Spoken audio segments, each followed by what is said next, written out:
السلام علیکم ویورز، امید کرتی ہوں آپ سب خیریت سے ہوں گے۔ میں آج واپس آئی ہوں یوسف مینشن کی کہانی کا اگلا حصہ لے کے۔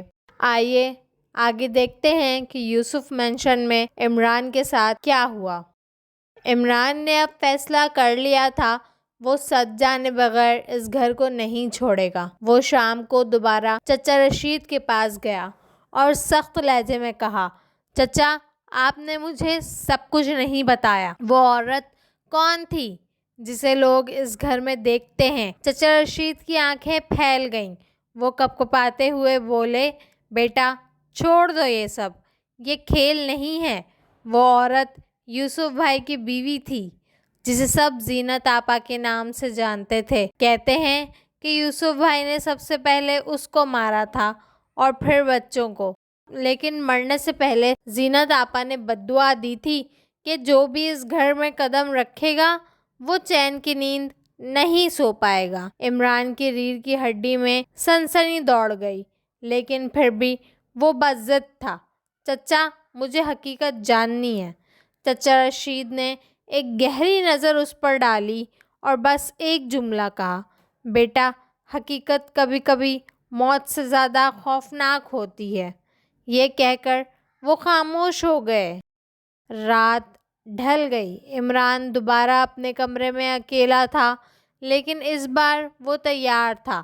اس نے کمرے کے کونے میں موبائل رکھا، ریکارڈنگ آن کر دی اور خود بستر پر لیٹ گیا۔ گھڑی نے جب 12 بجائے، کمرے کا درجہ حرارت تیزی سے گرنے لگا۔ عمران کی سانس کے ساتھ سفید دھواں نکلنے لگا اور پھر وہی آواز، قدموں کی چاپ، کھٹ کھٹ کھٹ۔ عمران نے آنکھیں آدھی بند رکھیں تاکہ دیکھ سکے۔ دروازہ آہستہ آہستہ کھلا اور وہی عورت اندر داخل ہوئی، لیکن اس بار وہ بالکل مختلف لگ رہی تھی۔ اس کے ہاتھ میں خون سے لتھڑا ہوا چھوٹا سا بچہ تھا اور وہ بار بار دہرا رہی تھی، کسی نے اسے مجھ سے چھین لیا ہے۔ عمران کا دل جیسے حلق میں آ گیا۔ وہ عورت اچانک بچے کو زمین پر پٹکنے لگی۔ بچے کی چیخیں پورے کمرے میں گونجنے لگیں۔ عمران برداشت نہ کر سکا۔ وہ زور سے چیخا، بس کرو۔ اس کی آواز سنتے ہی عورت نے سر اوپر اٹھایا اور پہلی بار اس کی آنکھیں سیدھی عمران کی آنکھوں میں گڑ گئیں۔ وہ آنکھیں خالی اور سیاہ تھیں، جیسے اندر کوئی روشنی نہ ہو۔ پھر اچانک پورا کمرہ اندھیرے میں ڈوب گیا۔ عمران نے محسوس کیا کہ وہ اب کمرے میں نہیں ہے، بلکہ کسی اور جگہ ہے۔ چاروں طرف اندھیرا، زمین پر پانی کے چھینٹے اور دیواروں پر زنگ آلود زنجیریں لٹک رہی تھیں۔ پھر اندھیرے میں کئی آوازیں آنے لگیں، ہمیں بچاؤ، ہمیں بچاؤ۔ عمران نے لرزتی آواز میں کہا، کون ہو تم؟ اور اچانک اندھیرے سے کئی چھوٹے بچے نکل آئے۔ ان کے جسم کٹے پھٹے، آنکھیں خالی اور منہ سے خون بہہ رہا تھا۔ وہ سب ایک ساتھ چیخنے لگے، ہمیں ماں نے مارا، ہمیں باپ نے مارا۔ عمران کے کان پھٹنے لگے۔ وہ بھاگنے کی کوشش کرتا رہا، لیکن چاروں طرف اندھیرا اور آوازیں تھیں۔ پھر ایک ہاتھ نے اس کا کندھا پکڑا۔ عمران نے مڑ کر دیکھا، وہی عورت تھی، زینت آپا۔ اس کی آواز گونجی، اب تم بھی ہمارے ساتھ یہیں رہو گے، ہمیشہ کے لیے۔ یہ سن کر عمران نے پوری طاقت لگا کر آنکھیں بند کیں اور ایک دل دہلا دینے والی چیخ ماری۔ اچانک سب کچھ ختم ہو گیا۔ جب اس نے دوبارہ آنکھیں کھولیں، وہ اپنے کمرے میں تھا، سانس پھولی ہوئی، جسم پسینے میں ڈوبا ہوا۔ اس نے فوراً موبائل کی ریکارڈنگ چیک کی، لیکن جو کچھ اس نے دیکھا اس کے رونگٹے کھڑے ہو گئے۔ ریکارڈنگ میں صرف ایک منظر دکھائی دے رہا تھا، عمران اپنے کمرے کے بیچوں بیچ کھڑا اور اپنے ہی سر کو دیوار سے زور زور مار رہا ہے، حالانکہ عمران کو کچھ بھی یاد نہیں تھا۔ اب عمران کو یقین ہو چکا تھا کہ یہ محض کہانی نہیں، یہ عمارت واقعی لعنتی ہے۔ لیکن وہ اب واپس نہیں جا سکتا تھا کیونکہ اب یہ سایہ اس کے پیچھے پڑ چکا تھا، اور سب سے خوفناک راز ابھی باقی تھا، وہ راز جو یوسف مینشن کے اندر دفن تھا اور جسے جان کر عمران کی دنیا ہی الٹنے والی تھی۔ عمران اب ٹوٹنے لگا تھا۔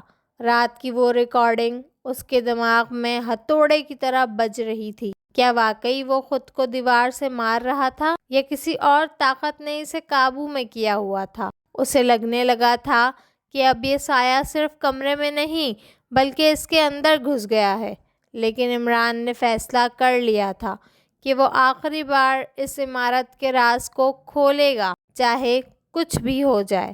اس دن وہ اوپر والے خالی فلیٹ میں گیا جہاں 20 سال پہلے یوسف بھائی اور ان کے خاندان کو مارا گیا تھا۔ دروازہ زنگ آلود تھا، لیکن جیسے ہی عمران نے ہاتھ لگایا وہ خود بخود کھلتا گیا۔ اندر کا منظر دیکھ کر عمران کی سانس رک گئی۔ پورا کمرہ ٹوٹا پھوٹا، دیواروں پر پرانے خون کے دھبے اور فرش پر جلی ہوئی لکڑیوں کے نشان۔ کمرے کے بیچوں بیچ ایک پرانا جھولا رکھا ہوا تھا جو خود بخود ہل رہا تھا۔ عمران آہستہ آہستہ اندر بڑھا۔ اچانک جھولے میں سے ایک بچے کا خون آلود کھلونا گر پڑا اور ساتھ ہی ایک تیز چیخ کمرے میں گونجی، ہم سب مارے گئے، لیکن تمہیں بھی ساتھ لے کر مریں گے۔ عمران کانوں کو بند کرتا رہا، لیکن آوازیں اور تیز ہوتی گئیں، کبھی عورت کی چیخ، کبھی بچوں کی ہنسی، کبھی مرد کی غصے بھری گرج۔ پھر اچانک کمرے کی دیوار پھٹ گئی اور عمران نے اپنی آنکھوں سے وہ منظر دیکھا جو کوئی انسان برداشت نہیں کر سکتا۔ یوسف بھائی خود سامنے کھڑے تھے، آنکھوں میں خون، ہاتھ میں کلہاڑا اور پورے جسم پر خون کے چھینٹے۔ وہ بار بار چیخ رہے تھے، میں نے یہ نہیں کیا، مجھے مجبور کیا گیا، میں نے یہ نہیں کیا۔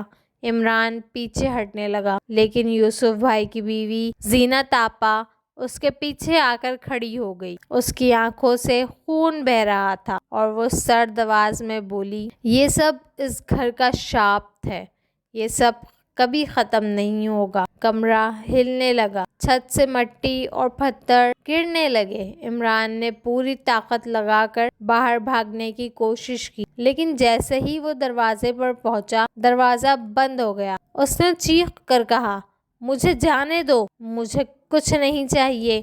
لیکن اس لمحے یوسف بھائی کی خوفناک آواز گونجی، اب تم بھی ہمارا حصہ ہو، ہمیشہ کے لیے۔ اور پھر پورا کمرہ اندھیرے میں ڈوب گیا۔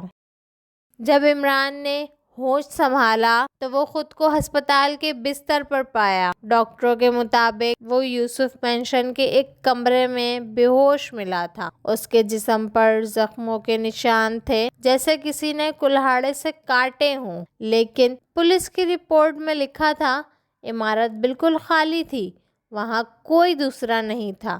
عمران بار بار یہی کہتا رہا، وہ سب زندہ تھے، میں نے اپنی آنکھوں سے دیکھا، وہ سب زندہ تھے، لیکن کسی نے اس کی بات پر یقین نہ کیا۔ کچھ دن بعد عمران پاگل خانے منتقل کر دیا گیا۔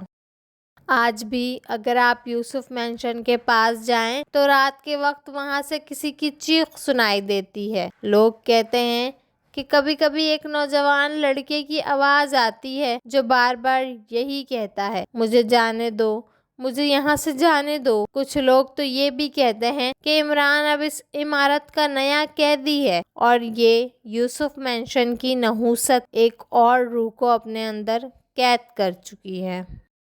کراچی روشنیوں کا شہر، لیکن ان روشنیوں کے بیچ کچھ ایسے اندھیرے ہیں جن میں اگر ایک بار قدم رکھ دیا تو واپس آنا ناممکن ہو جاتا ہے۔ یوسف مینشن آج بھی وہیں کھڑا ہے اور شاید اگلا قیدی کوئی نیا مقیم ہوگا، شاید اگلے قیدی آپ بھی ہو سکتے ہیں۔ تو ویورز، خیال کیجئے، ہر گھر گھر نہیں ہوتا۔ تو کمنٹس میں ہمیں ضرور بتائیے گا آپ کو کیسی لگی اس یوسف مینشن کی کہانی۔ چلتی ہوں میں، پھر ملوں گی اگلی کسی کہانی کے ساتھ۔ تب تک کے لیے اپنا خیال رکھیے گا۔ اللہ حافظ۔